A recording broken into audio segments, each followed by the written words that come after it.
ദൈവ തിരുനാമത്തിന് മഹത്വമുണ്ടാകട്ടെ. ഏവർക്കും ഹെർമിറ്റ്സ് ടോക്സിലേക്ക് സ്വാഗതം.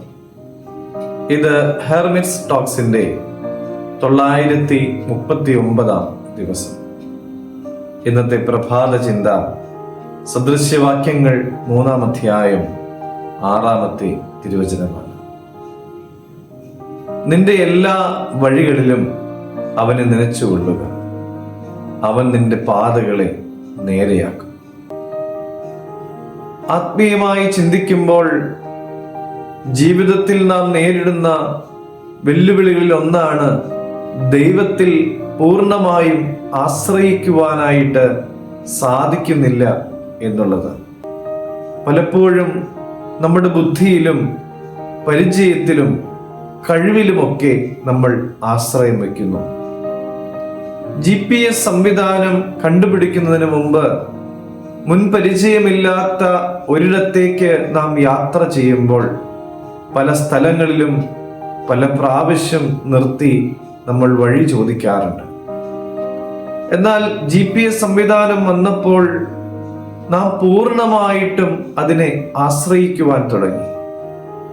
അതിനൊരു കാരണമുണ്ട്. നമ്മൾ ആഗ്രഹിക്കുന്ന സ്ഥലം അല്ലെങ്കിൽ നാം നിർദ്ദേശിക്കുന്ന ആ സ്ഥലത്ത് കൃത്യമായി നമ്മെ എത്തിച്ച് വഴി കാണിക്കും. പ്രിയമുള്ളവരെ, നമ്മുടെ ജീവിതത്തിൻ്റെ സമസ്ത മേഖലകളിലും ദൈവം നമുക്കൊരു GPS സംവിധാനം പോലെ ആയിരിക്കണം. ഏതൊരു കാര്യത്തിലും ആദ്യം ദൈവത്തെ സമീപിക്കുവാനായിട്ട് നാം പരിശ്രമിക്കണം. നമ്മുടെ ജീവിതത്തിൽ ബന്ധങ്ങളെ തിരഞ്ഞെടുക്കുമ്പോഴും പ്രയാസങ്ങളും പ്രശ്നങ്ങളുമൊക്കെ ജീവിതത്തിൽ കടന്നു വരുമ്പോഴും മുന്നമേ ദൈവത്തിന്റെ സന്നിധിയിലേക്ക് അടുത്തു ചെല്ലുവാനായിട്ട് നമുക്ക് സാധിക്കണം. ദൈവം നമുക്ക് പറഞ്ഞു തരുന്ന വഴിയിലാണ് അനുഗ്രഹം നിറഞ്ഞിരിക്കുന്നത്. പ്രിയമുള്ളവരെ, നമ്മുടെ എല്ലാ വഴികളിലും ദൈവത്തെ നനയ്ക്കുവാനായിട്ട് നമുക്ക് സാധിക്കട്ടെ. ദൈവം നമ്മുടെ പാതകളെല്ലാം നേരെയാക്കും. ദൈവം അനുഗ്രഹിക്കട്ടെ.